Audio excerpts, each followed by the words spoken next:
All right, ladies and gentlemen, we are live. Darren Smith and Steve Walls. We're live here at Lincoln Financial Field as the Kansas City Chiefs have just defeated the Philadelphia Eagles 42-30.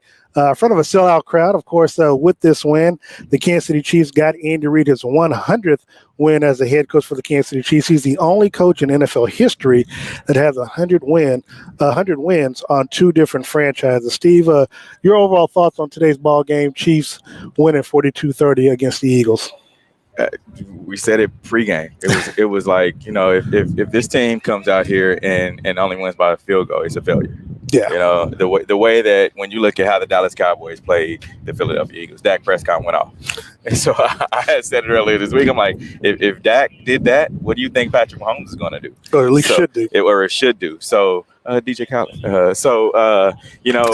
I just feel like that this team did what they needed to do, and especially getting Tyreek Hill involved. 11 receptions, 183 yards. Man, Patrick Mahomes 5 touchdowns. This isn't a type of win that this team needed. Yeah, obviously, we go back to the first game. Tyreek Hill pretty much had a mirror image of what he did in the first game of the season, where he broke out for 11 catches, 180 plus yards. This win, though, we talked about it pregame. For Kansas City to win, they needed to get pressure on Jalen Hurts. Mike Dana had 2 sacks in today's ball game. They forced him to. I thought he might have had an interception. I can't remember. I think they might have called that interception back. But I know the Chiefs, Patrick Mahomes had an interception in today's ball game. But your thoughts on how the Chiefs performed defensively in today's game, because they still gave up a lot of yards. They gave up almost another 500-yard performance. But in the red zone, the team was able to, after giving up a first touchdown early in the ball game, they pretty much held them to field goals within the red zone. And it looks like it was going to be another one of those days, right? It looked like, the way that this team came out, the Philadelphia Eagles struck first. They came out and kind of punched the defense in the mouth. And when you look at how the defense responded, it seemed to be a night and day type thing. They got better after, they must have had some kind of chewing out on the sideline, because they got better and they held the Philadelphia Eagles. Now, that's not saying much, but when you look at how Jalen Hurts, they still scored 30 points, and the defense, they're still last in the bottom of the league, and they're still going to be last after today's game. I mean, there are things to take away from, some positives to take away from it. But there's still a lot of work that needs to get done defensively for the Kansas City Chiefs. So when you look how Jalen Hurts plays, this was a game that was similar to the Baltimore Ravens. Jalen Hurts, with the way that he does the RPO, the way that he's a threat running the football. Now he's the leading rusher for this team, right? So the Chiefs have problems. We can face it. They have problems with a mobile quarterback. And be that as it may, look, Devontae Smith, former Heisman Trophy winner, I mentioned pregame that he was going to be someone that they needed to contend. He had 5 catches, 84 yards. Again, there are good things to take away from this. Jalen Hurts only had 1 touchdown, 1 touchdown passing. Again, most of the damage that they did came from field goals, and then of course at the end of the ball game, let me make sure he had 1 touchdown. I want to speak ill of it, but be that as it may, and looking at the final stats, he had 2 touchdowns. I apologize, but he threw for 387 yards. Now, I asked you at halftime, and I don't know if your thought process has changed, but Chris Jones in today's ball game, your thoughts on whether or not he still needs to move back inside, but your thoughts on his play today? I'm not sure that he's effective being on the outside. I don't feel like he's making the mark or the splash that this team thought that he would. I mean, last season, and even when you look at 2019, when he played on the inside, he was very effective. And now it's kind of like, Chris Jones, where are you? When they need a big play, Chris Jones, where are you? And I just don't feel like he's doing what they expected him to do. So I think they should at least take a look at it, him back on the inside. But with the play of Mike Dana, you need to still have someone that's on the other side. I don't know if that's going to be Alex Okafor. I don't know if that's going to be Frank Clark. But you need somebody. You can't just have Chris Jones sitting on the inside and no one else to work while Frank Clark is out. You mentioned Frank Clark. Obviously, Mike Dana is in replacement of Frank Clark. I mean, right now we don't know how his hammy is going to hold up. I know his other hamstring is giving him issues. I mean, we don't know what to expect week in and week out, whether or not he's going to be available for the Kansas City Chiefs. But looking at the positive on the other side of the football for Kansas City, the offensive line, Clyde Edwards-Helaire, they rushed for 200 yards as a unit. Clyde Edwards-Helaire had 102 yards himself. Darrell Williams had 42 yards. Patrick had 26 yards.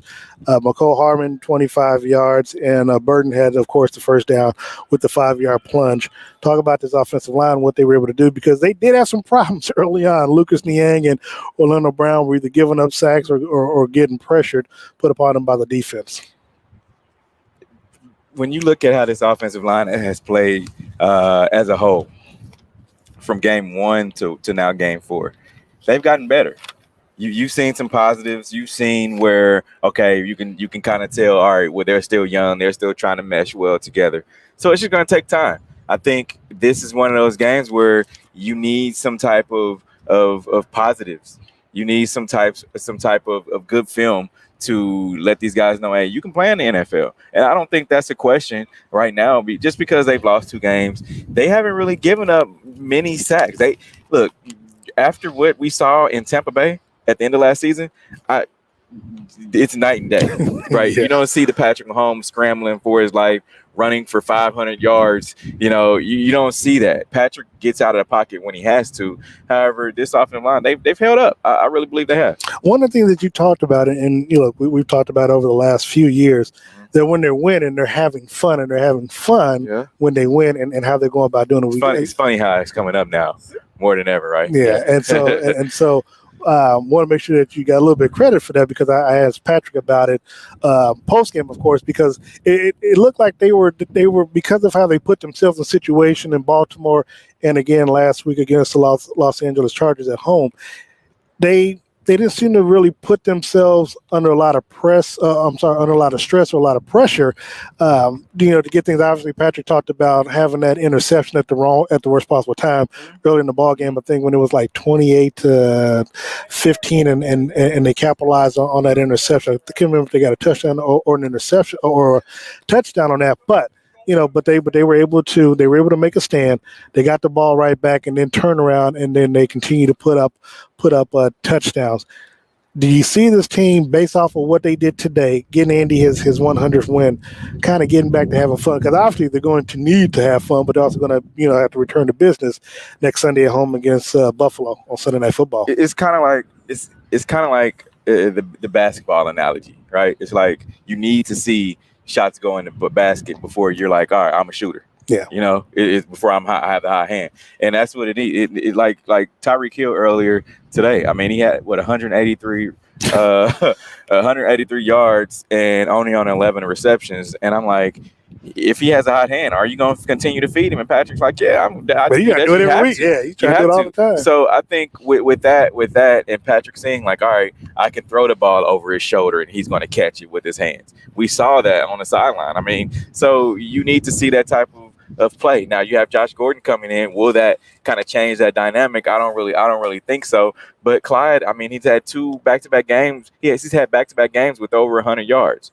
So Darrell Williams has played well. So I think this team kind of needed that kick in the rear end, as Tyrann Mathieu would say, to get over the hump and to get over that get back into the win column. Next up for the Kansas City Chiefs, they are 2-2. They're still at the bottom of the division, no matter what happens tomorrow night between the Raiders and the Chargers. Next Sunday night, they host the Buffalo Bills. Sunday Night Football, Arrowhead Stadium. NBC, of course, will be there covering it live in living color. Be there as it may, what's your initial thought process on this game? Of course, Buffalo won their game at home against the Houston Texans. I mean, it's the Houston Texans. We know that they're having a down season, but they won convincingly. What do you see on this game coming up Sunday night? Buffalo's going to try to come into Kansas City and dominate. They're going to offensively. The tape is out there. The tape is out there of how bad this defense is playing. They haven't played good in the red zone. They're not able really to stop the run. They've had trouble with RPOs. Josh Allen is good at that as well. So they're going to try to come in here and have their will. They're going to try to actually go into Kansas City and have their will. So I just feel like the Chiefs need to build off of this win. that watching film and making sure that you don't let Josh Allen get off early, because if he does, it's going to be a long day. If Buffalo comes in there, you defer, and they come out and they hit first, and then the offense is not able to go down and get a score, and they kick a field goal, Buffalo comes back down and scores, goes up 14-3. I think that's the ball game. I really do. You can't afford to have a guy like Josh Allen. He's a much better passer than Baker Mayfield. He's a much better passer than any of these other quarterbacks that they played. And he there's no other receivers. Yeah, the Kansas City Chiefs haven't faced a receiving core like Buffalo's this season. Yeah. This season. And I know people can say, well, Jarvis Landry, Odell, he was out that game, but I don't think they faced a quarterback quite like Josh Allen. And not only that, the Chiefs sent him home last season. Yeah. So with all that, it's kind of like a storm's brewing, and they're going to come out there and try to hit the Chiefs in the mouth, and I just hope they're able to respond. Again, Sunday Night Football, Arrowhead, Chiefs taking on the Buffalo Bills. Look, I mean, as we talked about, I mean, playoffs are pretty much started for the Kansas City Chiefs. That's what it is, you know. But look, if they're having fun and they're doing the things, you know, Patrick 3 underhanded passes for touchdowns and stuff like that. Yeah. Kansas City, again, you know, can't take anything for granted. You got to make sure that, you know, one, can't have missed tackles. They still had too many of those in today's ball game against the Eagles. Obviously, you hope that they can clean some of that stuff up.